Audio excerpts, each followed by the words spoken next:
So sa taong ito po dapat ang ating maging sentro ng ating buhay. Na tayo ay mamuhay ayon sa kanyang mga salita. Ngayon, maging honest tayo sa ating sarili sa umagang ito. Yung mga nag-New Year's resolution last year, noong 2025, ay ito ba'y natupad sa inyong mga buhay? Pwede ba makita yung mga kamay na natupad? Oh, last year, 2025. Wow! Really? You didn't break any?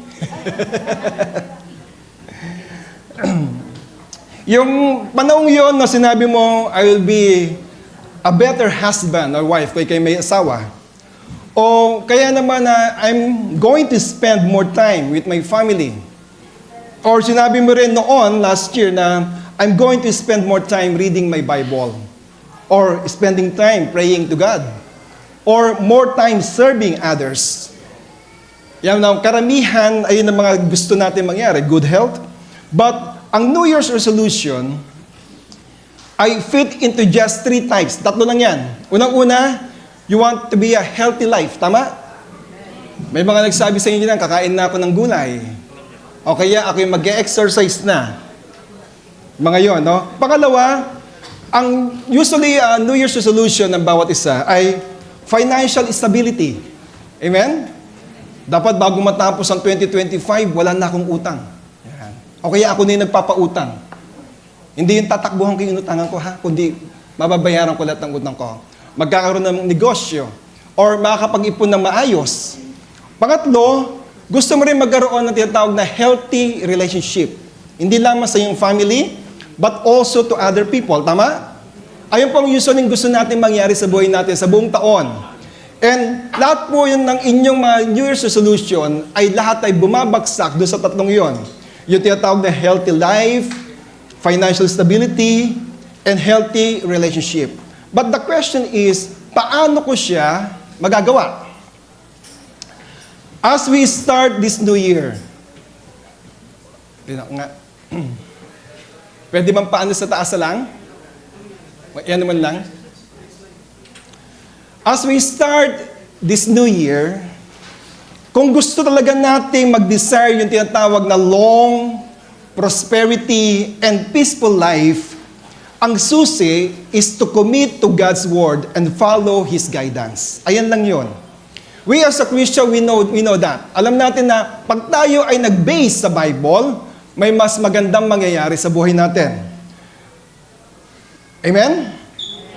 Kasi when we follow God's Word, your life grows stronger. Pagka ikay sumunod sa Word of God, ang buhay mo ay lalakas. Magiging fruitful ka, mabunga ka, at magiging successful ka sa buhay. Bigyan ko kayo ng verse. Sa Psalms chapter 1, verse 2-3. Sabi dito, ikaw daw ay you will be like tree planted along the river bank. Pag sinabi river bank, ikaw pinalilibutan ng tubig. Na ikaw isang puno na nakatayo doon. Sabi doon sa Bible, sa verse 2 and 3, bearing fruit each season.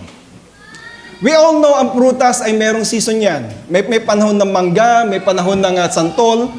Pero kay Lord ganito, pag ikay bumabad sa Panginoon, ikaw palagi ay tinatawag na every season ng buhay mo.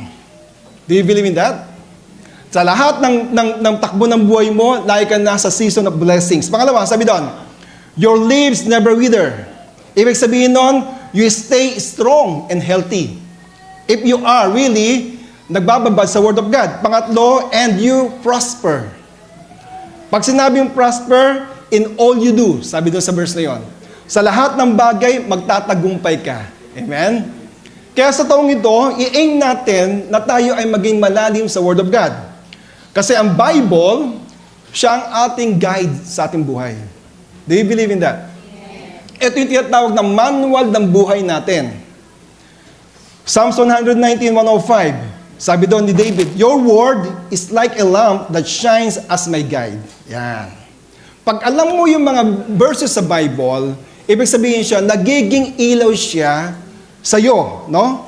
It shows me the right way to live. Gusto mo maayos ang buhay mo? Gusto mo magandang tahak ng buhay mo? Use the Bible. Because ang Bible ang binigay sa atin ng manual ng Lord para sa atin. The Word of God gives us light and direction. Unang-una saan? Sa daily living. Sa pang-araw-araw natin pamumuhay, pagka merong Word of God tayo, ay gagabayan tayo. And also, sa ating mga tinatawag na decision making. You don't need to ask somebody, but you are just rely on the Bible, on the Word of God, at gagabayan ka ng Word of God. Amen po ba? Amen. Okay, so magang ito. Ipapakita ko sa inyo, sa taong ito, pag tayo'y tumakbo sa verses na ito, I believe, at ako'y naniniwalang totoong-totoo na aasenso ang buhay natin. Pakisabi sa katabi mo, makinig ka kapatid. Maganda ka na kasi. Yan. Oh, yan, no? Sabihin mo, huwag ka na maging conscious. Maganda ka talaga. Sa lalaki naman, pogi ka. Amen, amen. Yan. Are you ready? Are you ready to learn this morning? Sa taong ito, if you're going to follow these verses, itong Bible na itong book na ito at ang verses na ito, ako'y naniniwala, aasenso, gaganda ang buhay natin. Amen? Alright. I want you to open your Bible in the book of Proverbs, chapter 3. Ito po tayo. Dito, ang sumulat na ito ay isa sa pinakamatalinong tao na nabuhay. Siya po ay si King Solomon. Remember, siya po ay binigyan ng wisdom ng Lord. Sabi sa verse 1, My child, do not forget what I teach you. Always think carefully about my command. Dito, sabi nga nun, sinasabi ng Lord dito mismo, si Lord bisa nakipag-usap eh. Sabi niya ganang anak, huwag mong kakalimutan yung mga aral ko sa iyo. At lagi mo siyang iisipin, at lagi mo sundin ang aking mga inuutos.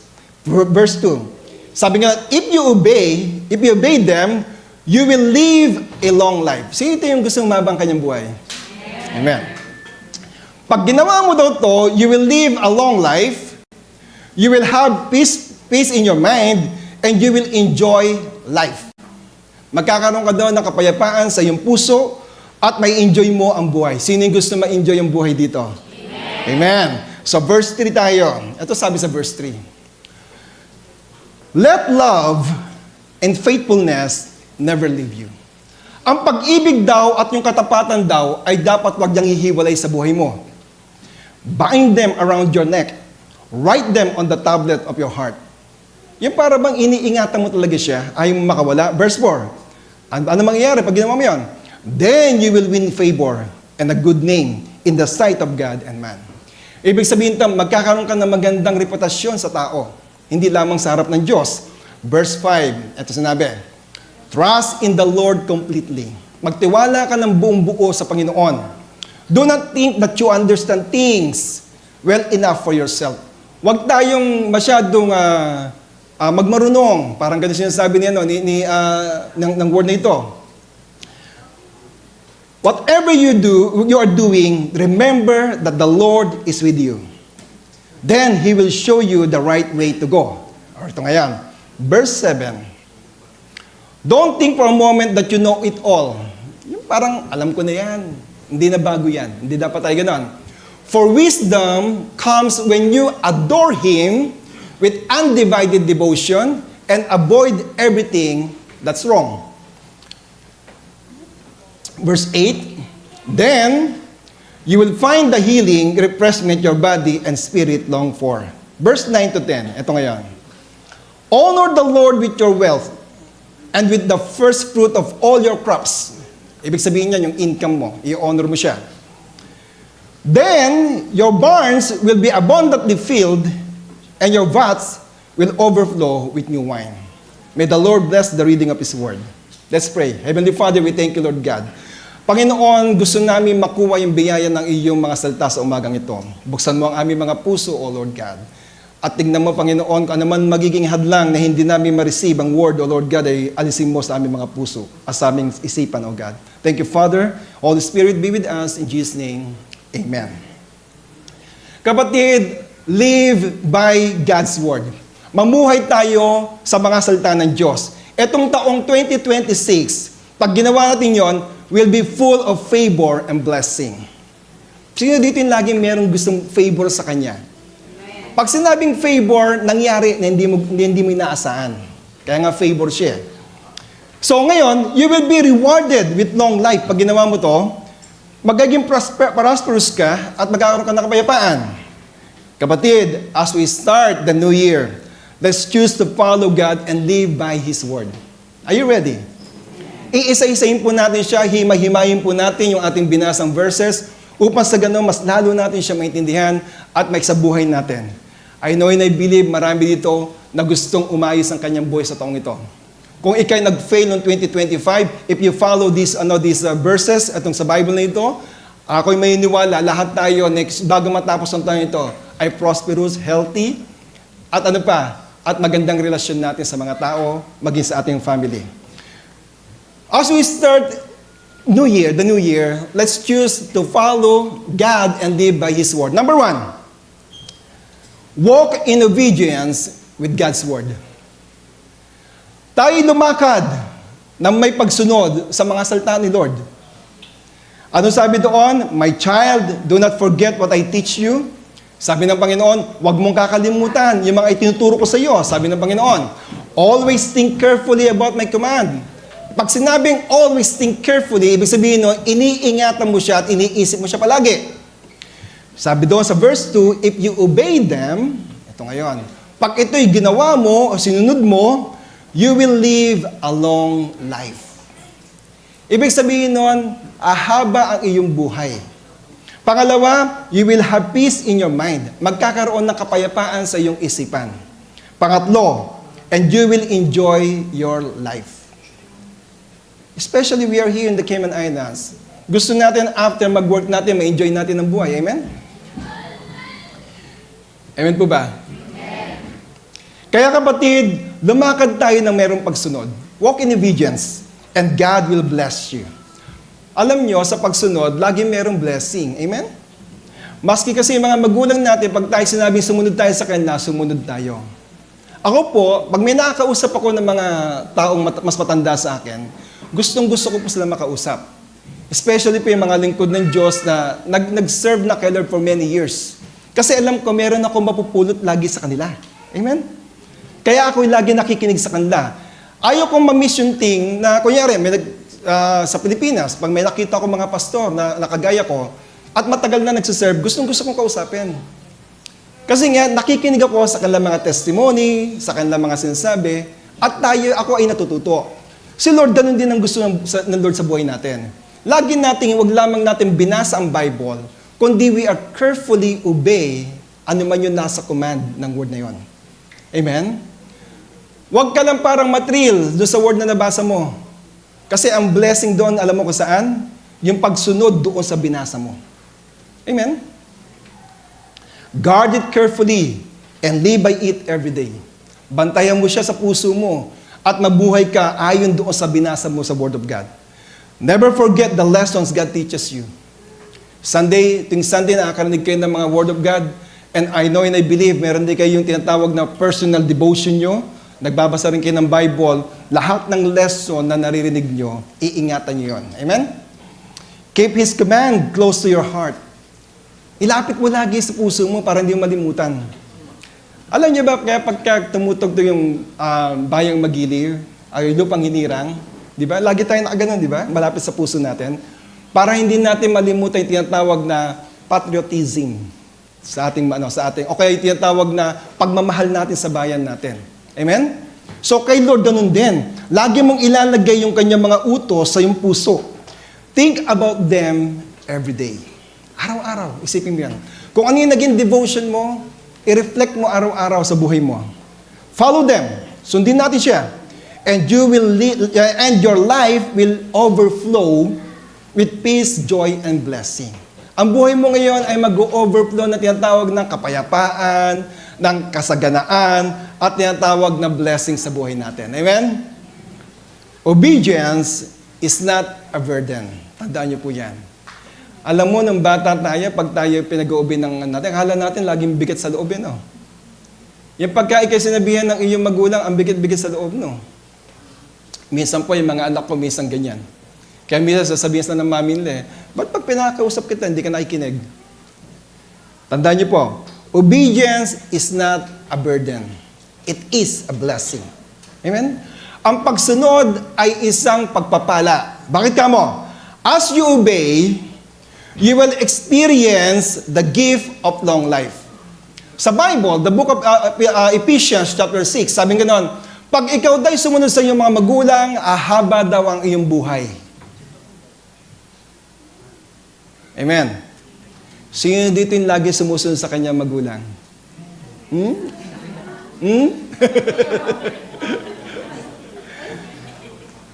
Sabing ganon, pag ikaw daw ay nag-u-obey, may experience mo yung regalo ng buhay. Ibig sabihin nun, and long and satisfied life na sinasabi ni David. Peace in your heart, magkakaroon ka ng kapayapaan sa puso mo, and a life that is truly enjoyable. Yung paggising mo sa umaga, ang sarap ng buhay. Na-enjoy mo na kaagad. Ayan ang ibig sabihin dyan. Obedience. Kita mo ha? Maski sa trabaho mo, pag hindi ka nag-obey, anong ginagawa sa'yo? Strike one. Di ba? Yung supervisor or maybe yung manager, pag pumangalawa ka, strike two. Pag pumakatlo ka, ito na yung final check mo. Alisin ka niya. Kailangan talaga sumusunod tayo. Amen po ba? Pangalawa, choose to follow God and live by His Word this 2026. Sabi dito, number 2, let love and faithfulness be ever present in your life. Huwag mo siyang pakakawalan. Lagi siyang present sa iyong buhay. Yan tinatawag na pag-ibig na yan. At ang iyang pagsunod na yan, ay yung faithfulness na yan, yung katapatan na yan. Hayaang ang pagmamahal at katapatan ay lagi naroroon sa iyong buhay. Amen po ba? Ibang klase kasi pag marunong kang magmahal. At ibang klase rin pag ikaw ay tapat. No? Pag ikaw ay faithful. Sabi sa verse 3 and 4, basahin ko ulit, no? Let love and faithfulness never leave you. Huwag daw siyang ihiwalay sa iyo ang pag-ibig niyan at pagiging tapat na yan. Kasi kailangan daw gawin mo, i-bind them around your neck para siyang necklace. No? Gawin mo siyang necklace, yung pag-ibig na yan. Write them on the tablet of your heart. Nakalagay yan sa puso mo. Ano sabi sa verse 4? Then, you will win favor. Amen. Sino dito yung gusto niya nag-win siya ng favor lagi? Amen po ba? Yung ikaw ay kumakain at nang babayaran mo na, ayaw tanggapin yung pera mo. Kasi meron na nagbayad. Amen? Doon sa pila, kala mo malilate ka na bilang may magbibigay sa iyo. Sige po, kayo na po mauna. Amen po ba? So, pag ginawa mo to, kasi pag may pag-ibig ka, alam mo, kamahal-mahal ka pag ikay may pag-ibig. Amen? Nakikita mismo sa iyo yung punong-puno ka ng pag-ibig. At hindi fake yung iyong pinapakitang pag-ibig. Faithful ka. Amen? Kagili-gili po yung mga lovable person. Tingin sa katabi. Yan. Ano ba yan? Lovable?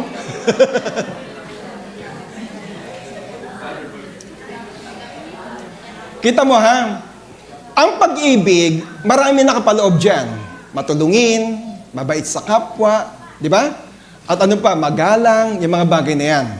Kaya sabi doon, magwiwin ka ng favor sa verse 4, and then yung sumunod, a good name in the sight of God and man. Yung parang pa nakikita ka, alam mo yung taong yan, ang bait-bait.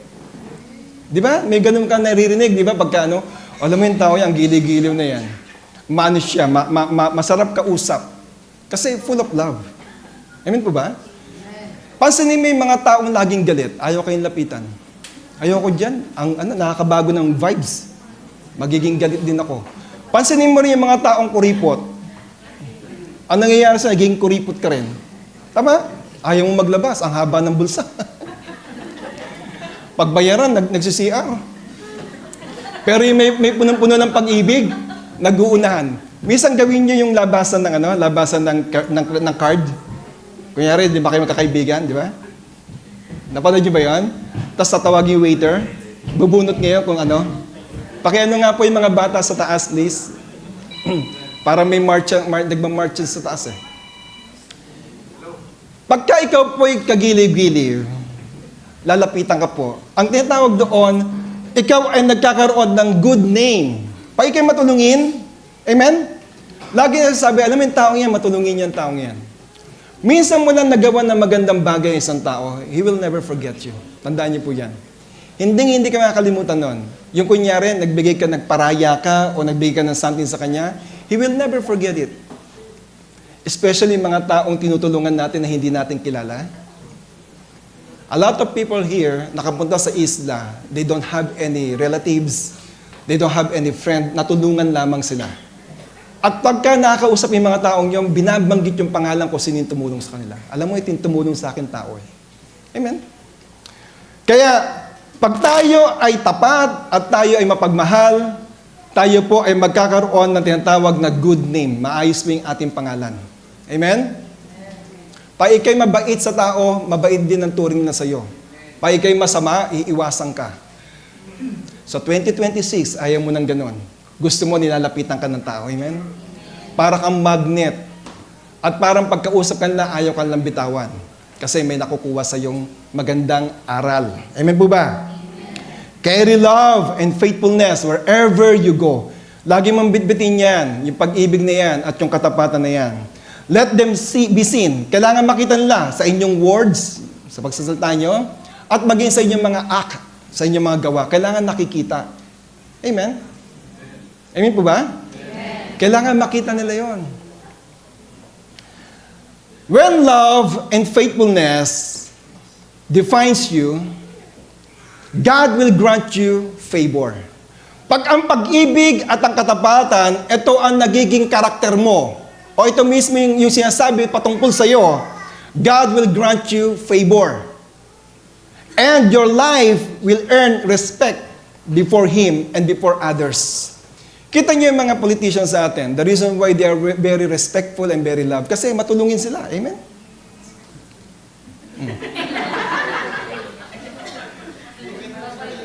Alam mo, nakapanood ako ng isang yung isang in-interview siya ng isang columnist, no? Patungkol doon sa pera sa sa PhilHealth. Sabi nung nakausap niya, sabing gano'n, alam mo, ang problema ngayon sa Pilipinas, nawawala na yung love for the country at nawawala na yung patriotism na tinatawag and heroism. Wala na yung gano'n. Ang gusto nila ng bawat tao ay makalamang sa kapwa. Alam mo yung taong yun, yung nag-i-interview, naiyak siya. Kasi why na-feel niya na gano'n nga? Let us continue to pray for our country. I know and I believe Philippines is very wealthy, very rich. Pagka pinag-uusapan yung budget ng bayan, trillion. Imagine, trillion.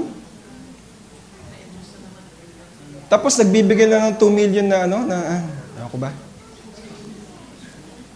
Bonus daw, 2 million. Anyway, let us continue to pray for our country. I believe makakaahon tayo. Amen? Ang sarap pong mabuhay sa ating bansang Pilipinas. Punong-puno po ng pag-ibig at pag-asa. Huwag po sana mawala yung tinatawag na heroism sa patriotism sa ating bansa. Magkakaroon ka ngayon ng earned respect before Him and before others. Kasi meron kang pag-ibig at meron kang katapatan. Let love and faithfulness shape your character. Hayaan mong hubugin ang iyong karakter ng pag-ibig at ng tinatawag na katapatan ng buhay mo. Amen? Sabihin mo sa katabi mo, kapatid, hindi pa huli ang lahat.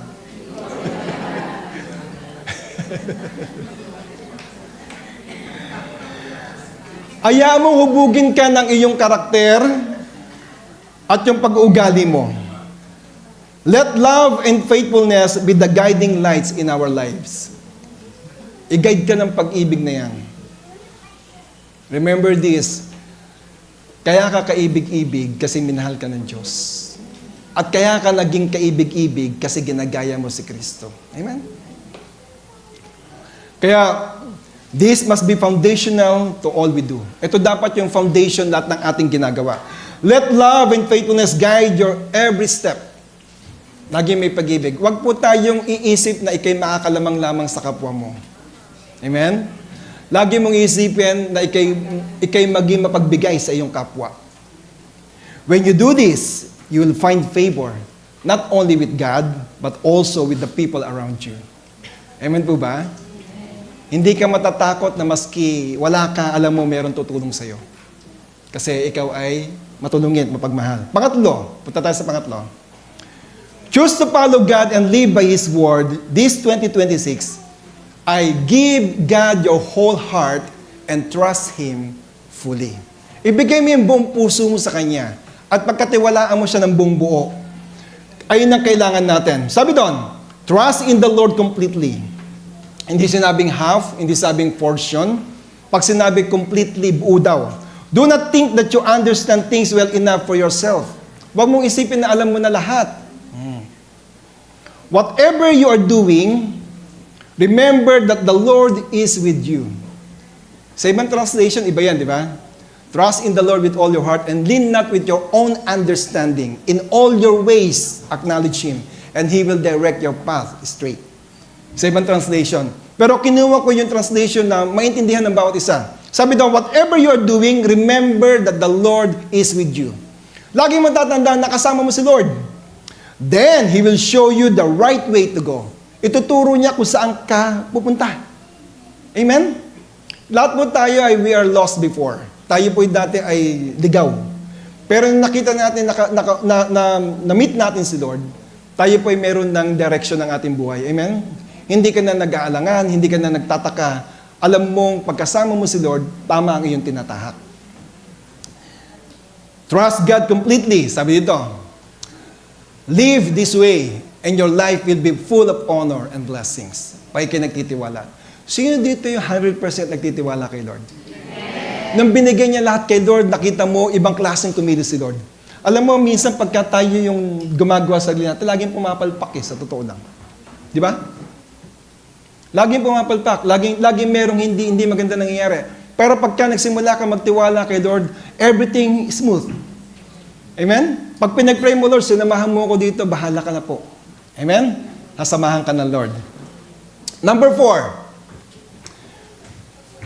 Choose to follow God, live by His word. This 2026, according sa Proverbs chapter 3, sabi ka na, avoid pride in your own understanding.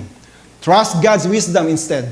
Ibig sabihin dito, iwasan ang pagmamalaki sa sarili mong kaunawaan. Huwag mong isipin na ikay magaling, no? Na alam mo lahat. Sa halip, ay magtiwala ka sa karunungan ng Diyos. Sa harap ng Diyos ay tayo isang mangmang. Pero pag ikay nagtiwala sa Kanya, ikaw ay gagabayan ng Kanyang talino. Sabi sa verse 7, don't think for a moment that you know it all, for wisdom comes when you adore Him with undivided devotion. Ibig sabihin na pag ikaw daw ay nagtiwala, inadore mo siya, na merong loyalty na tinatawag, merong commitment, a fully committed heart, ang ibig sabihin ng undivided devotion. Ibig sabihin ng 100% fully na ikaw ay nag-obey sa Kanya and avoid everything that's wrong. At wag po nating gawin yung masama. Amen po ba? Alam ko naman ay tayo ay matatanda na. Amen? At we all know what is wrong and what is good. Amen?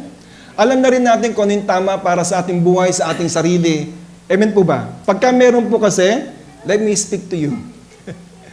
Amen po ba? Sino po ba pinakabata dito sa atin?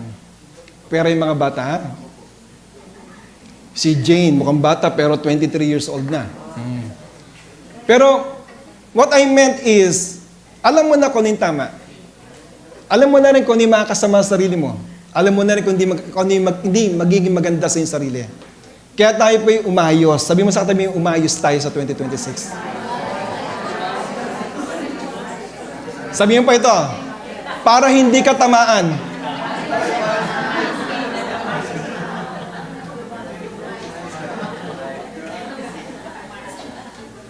Sabi sa verse 8, then you will find the healing refreshment your body and spirit long for. Ibig sabihin nun, nire-restore ngayon ang iyong isipan, nire-restore ngayon ang iyong puso, at nire-restore din ang iyong soul, ang ibig sabihin doon.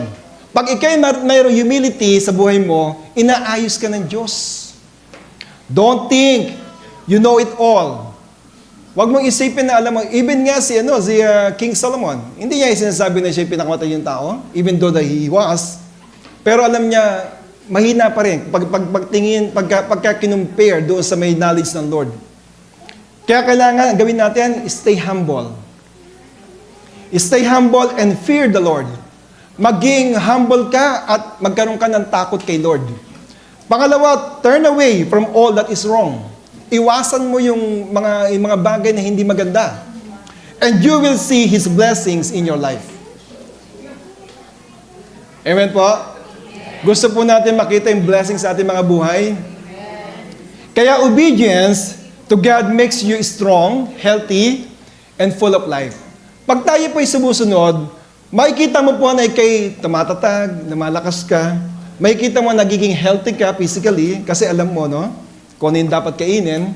And also, yung full of life. Ibig sabihin na na-enjoy mo yung buhay mo. Masarap po ang taong walang sakit. Tama? Yung tipong magta-travel ka, na-enjoy mo yung travel. Hindi yung pag nag-travel ka, upo ka, ang sakit ng paa, ang sakit ng tuhod. Pero kami po nung pumunta sa Japan, abay sumuko po talaga ako. Grabe yung lakaran doon. Habulan ng tren. May pinuntahan kami na parang temple, kalahati lang, balik kami ni Pastor. Balik tayo. Maganda, na-enjoy mo yung buhay. Maganda yung kukunin ka ng Lord, na-enjoy mo siya. Amen? Wala kang sakit. Alam naman natin kung ano yung mga bawal sa katawan. Bawal ng sobrang, lahat naman ng sobra bawal talaga. Pwede naman daw kumain ng tama, wag lang sobra. Amen po ba? Pwede naman kumain ng taba. Wag lang 1 kilo. Pwede naman kumain ng matamis. Wag lang 2 kilo. Amen po ba? Eat the food moderately. Amen? Mahirap po magkasakit. Kaya follow God and choose what is right. Sundin natin ang Diyos at gawin natin kung ano yung tama. And He will strengthen your body, renew your soul, and fill your life with good health. Pupunuin ng Diyos ang buhay mo ng maayos, na maganda. Amen? Panglima, choose to follow God and live by His word this 2026. Give God the best of what you've got and He will multiply your blessings. Kung ano yung meron ka, ibigay mo yung kay Lord with all your heart, no? Anong gagawin ng Lord? He will multiply your blessings. Ang Lord kasi, hindi siya addition. Ang Lord, pag mag-bless siya, ay multiplication. Napapansin niyo ba yon? When you give something to God, inihigitan yung binigay mo sa Kanya. Dito, binabanggit dito yung our giving, our tithes, and our offering, our pledges to God. Ayun po yung mga yan. Tayo po ay papasok naman tayo sa ating first fruit offering. And then most of us here talaga po naman excited na magbigay doon. Kasi nangyayari po talaga, minumultiply ng Lord kung ano inihiling nila. Meron diyan humingi ng anak, and exactly that same year, nagkaroon ng anak. Meron diyan humingi ng sasakyan, and exactly that year, nagkaroon ng sasakyan. At mga promotion na binanggit doon, at ano pa, mga increase ng kanilang salary, nangyari lahat doon. Kasi why? Ang Diyos, pagka ikay ay, na binigay mo yung best mo sa Kanya, ang ginagawa niya, minumultiply ang blessing mo. Amen? Ibigay mo sa Diyos ang pinakamahusay kung ano ang mayroon ka, at pararamihin niya ang iyong mga pagpapala. God will going to add blessings to you. Ano sabi doon sa verse 9 ng Proverbs 3? Honor the Lord with your wealth and with the first fruit of all your crops. Ibig sabihin na yung income, ino-honor mo siya. Paano ba yung pag-honor? Inuuna mo siya palagi. Pagkabigayan ng tithes, magbibigay ka ng tithes kasi alam mo yung portion. Noong nakaraan is a good illustration, yung nagturo ng about giving. Ginamit niyang illustration ng pizza. Ang pizza. And then pizza was divided into 10. Di ba? Sabi doon, nagkamali ng delivery. Napunta daw kay Bong. Sa akin na napunta. Ngayon, ibig sabihin nun, blessings. Yung pizza niyan ay blessings. No? Ngayon, nung kinukuha na ng tunay na may-ari yung pizza, sabi niya gano'n, pwede ko bang mahingi na yung nagkamali at ang delivery sa'yo? Ang question doon ay, ang nagsabi lang pala ng taong yun ay, okay, sige, kainin mo na dahil gusto mo pala. Bigay mo na sa akin yung isang portion. The question right now is, are you going or are you able to give the portion o kakainin mo pa yung last portion na yun? Di ba, best thing is binibigay natin at nagpapasalamat tayo, pasensya na, naubos ko na yung siyam, isang lang natira, sa'yo na lang talaga yan. Kay Lord, ganun din po. Remember this, ang Diyos ang pinanggagalingan ng blessing. Sinabi naman sa Bible yan, all the blessings comes from Him. Kaya ang Diyos ay humihingi rin ng portion na para sa Kanya. Bakit ka nagbibigay? Kasi gustong ipakita, gustong malaman ng Diyos kung ano yung laman ng puso mo. Kung ikaw ba talaga ay mapagpasalamat na tao? Or are you really abide sa Kanyang mga word? Binibigay mo yun para sa Kanya?